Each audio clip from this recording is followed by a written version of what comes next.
I'm not as tall as many of the netballers, so I need to lower the microphone. The title of my slide today is that governance can play a massive role in tackling bullying and discrimination in sport. And I'm here speaking as my role of Chief Exec of British Cycling. And I've been in post for 2 years. But what I'd seen when I was in football is this amazing growth in success in cycling, that over a decade on the world stage, suddenly Britain, who were used to being pretty rubbish at most things, was winning gold medals. And then out of nowhere, I was in football at the time, and this may have passed you by, but it was certainly front page news in the UK. Out of nowhere came from this medal factory in Manchester, what people call the Velodrome, what you could only describe as whistleblowing. And the next slide, who's slide controller? Oh, brilliant, thank you.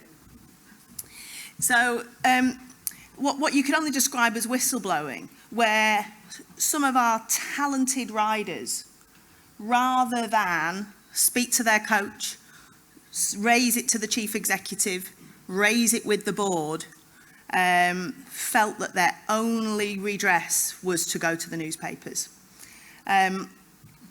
So at the time I was happily working in football, and got a phone call to see if I would be interested in joining this organisation to help sort out what had been a problem caused by poor governance. And you'd say, well, how on earth could the bad behaviour of a coach, or a coach using discriminative language, or a coach bullying an athlete be down to a board?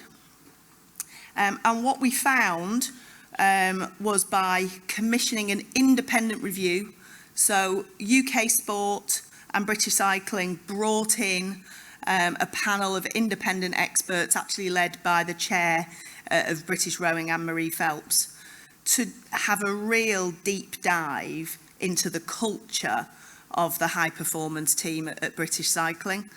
And the Cycling Independent Review found a number of things and made a number of recommendations that, as you would expect, a lot of those were about operational best practice. If you are going to deselect somebody, do it in the right way, have the right policies in place.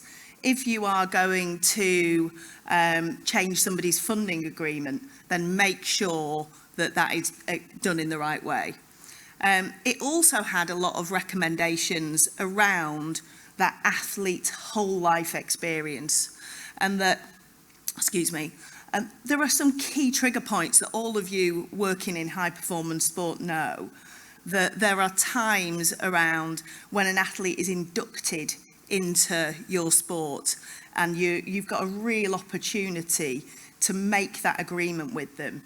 But you've also got times around whether they're going to be selected for major events, around when they are ill or injured, and that could be a physical injury or a mental illness, and also around when the time of their riding career is over, that there are some real points that we needed to make sure that we were cognizant of the whole life experience, and also that the riders were not purely defining themselves as bike riders, that we had the right care package in place to make sure that they could be a bike rider and studying, or a bike rider and actually they're doing my coaching qualifications, or I'm training to be a lawyer, could be something else completely. And there's been a huge amount of work going on in that space.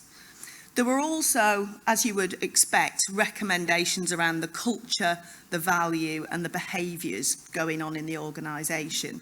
And they really needed to be led by the executive leadership team to make sure that the right people management was in place to set the cultural boundaries of the organisation, to say what is acceptable and what is not acceptable.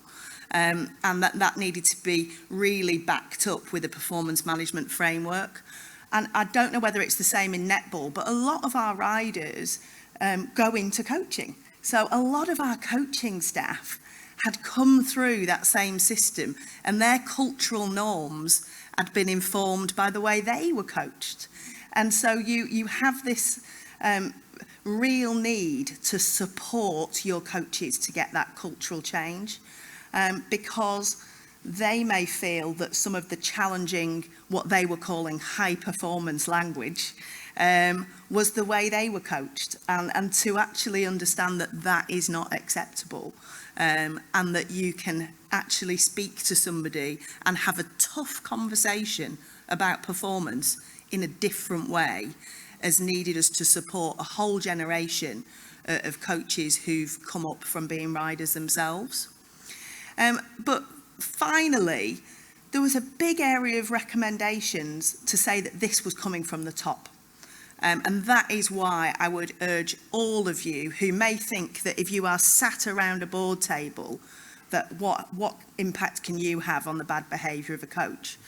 There was a lot of findings around a lack of oversight.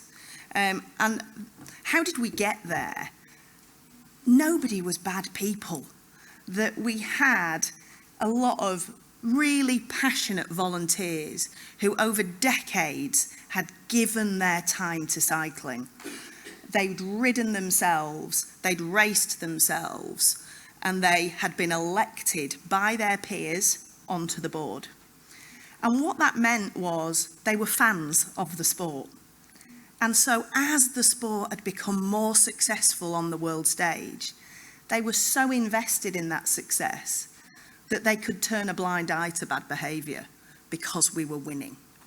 And that is why we really needed to not just change the people around the board table, but the constitution of the organisation as well, to make sure that the people around those board tables were independent and that we could have some independent challenge for people who may not be a fan of bike racing. They may never have raced a bike themselves.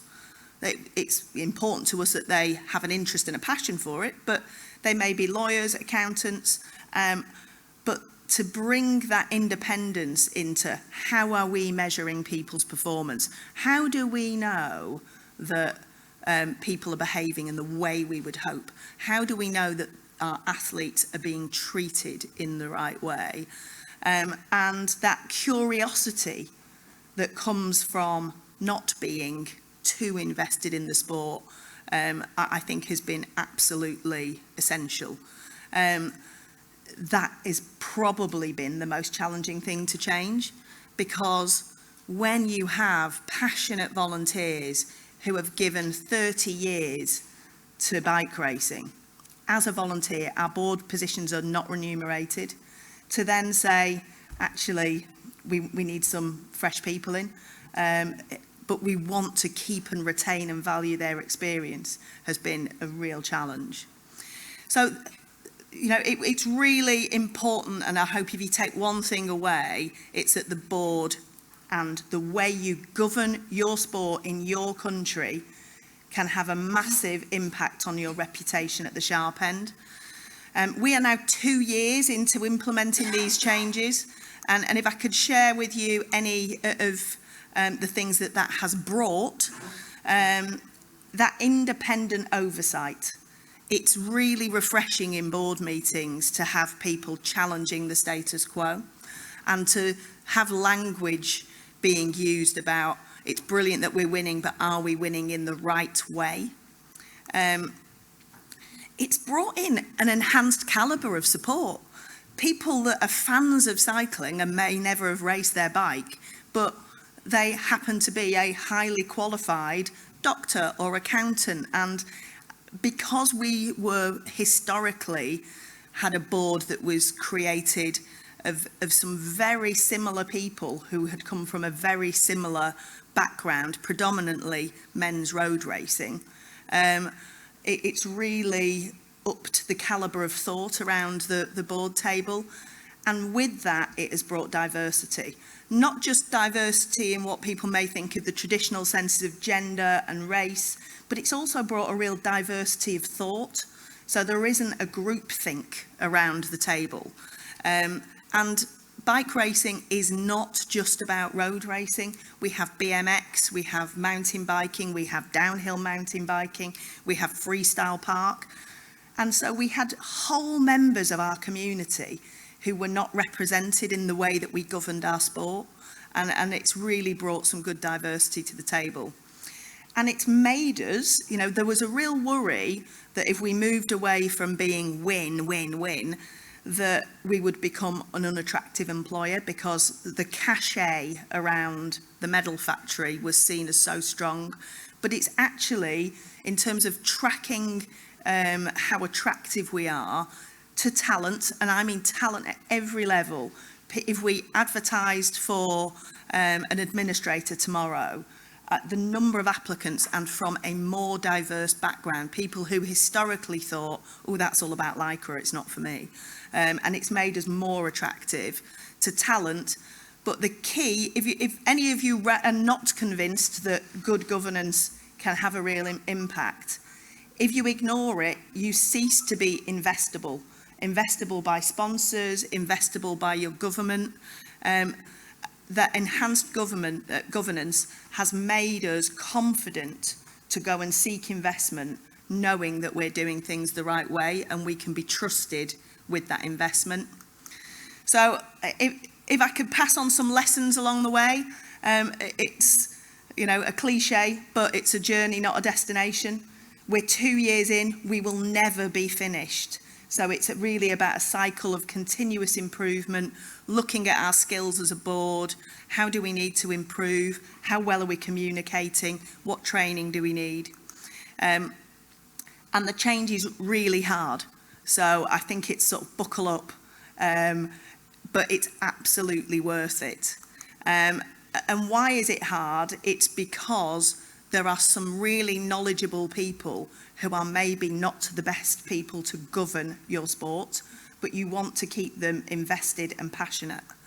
And so keep the why. Why might you be changing at the heart of everything you communicate? Because if people know it's about the long-term health and sustainability of your sport in your country, then they're more likely to come with you on the journey. Thank you very much.